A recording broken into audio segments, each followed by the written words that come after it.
Assalamualaikum warahmatullahi wabarakatuh.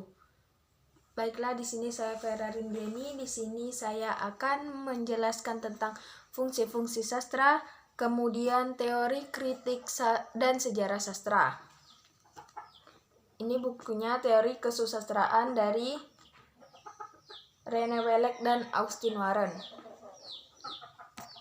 Baiklah, langsung saja. Yang pertama yaitu fungsi-fungsi sastra. Fungsi sastra, jika kita berbicara tentang fungsi sastra, maka antara fungsi dan sifat itu tidak bisa dipisah. Seperti halnya mubtada dan khobar. Ketika ada mubtada tentulah ada khobar, dan mubtada itu tidak bisa dipisahkan dengan khobar.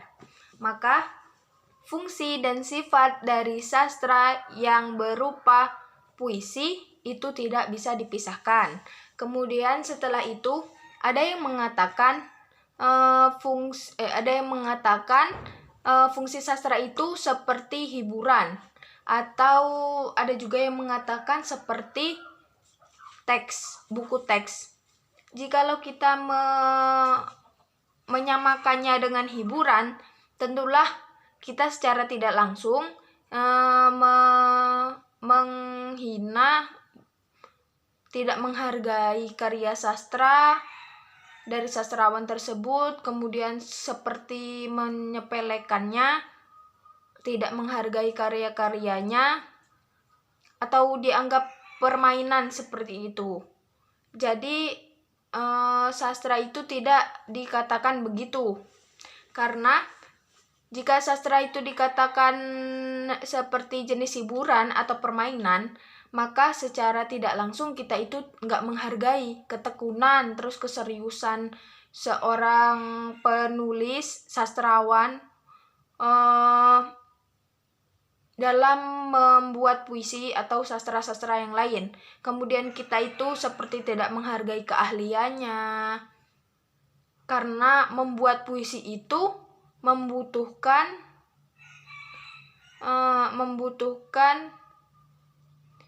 keseriusan dan ketekunan yang sangat ekstra. Jadi kalau dikatakan hiburan, tentu saja fungsi sastra itu yang berupa puisi itu bukan seperti itu. Kemudian ada yang mengatakan itu fungsi sastra itu seperti teks.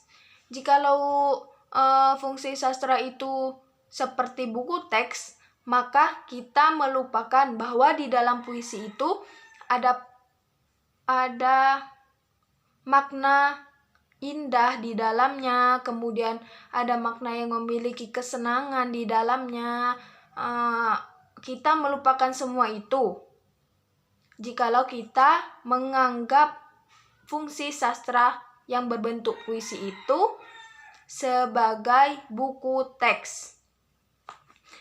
Jadi sastra yang berbentuk puisi itu seperti yang disebutkan Kant sebagai purposelessness atau sifat tanpa tujuan. Dan sastra ini itu harus sastra yang berbentuk puisi ini haruslah dikaitkan dengan juga manfaat-manfaat yang ada di dalamnya.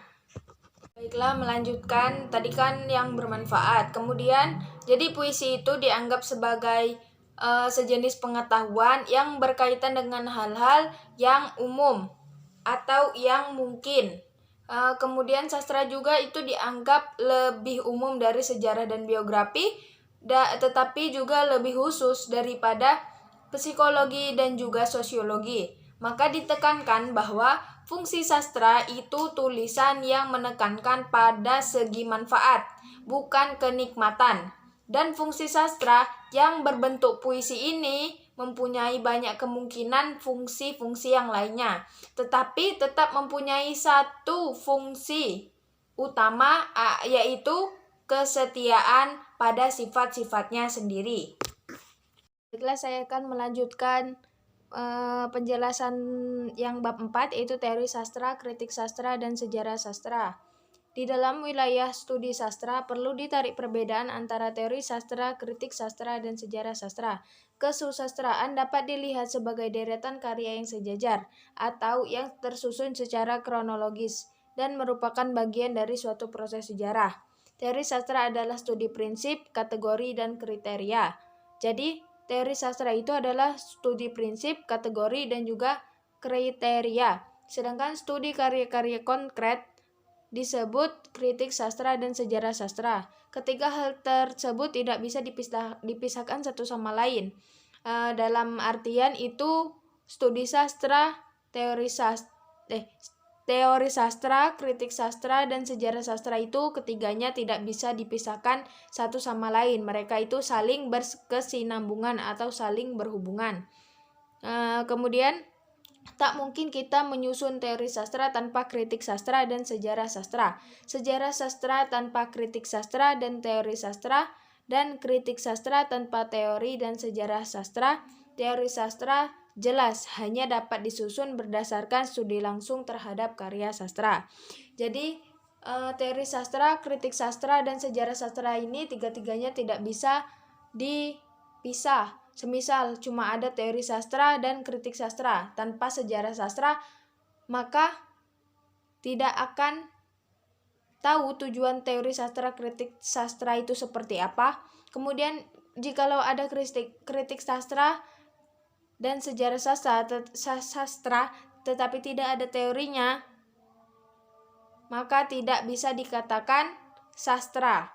Begitupun seterusnya. Kemudian selanjutnya, sejarah sastra sangat penting untuk kritik sastra.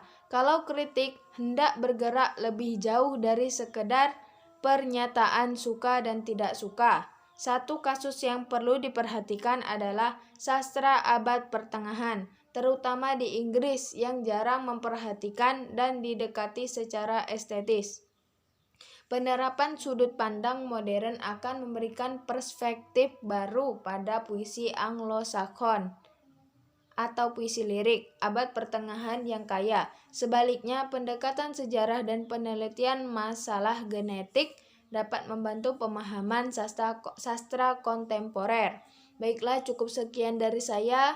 Apabila ada salah kata dalam pemahaman menurut saya sendiri, ini pendapat menurut saya sendiri, kalau ada kejanggalan atau ketidakpahaman, saya mohon maaf sebesar-besarnya kepada yang menonton video, dan saya minta ampun kepada Allah. Saya akhiri, wabillahi taufik wal hidayah. Wassalamualaikum warahmatullahi wabarakatuh.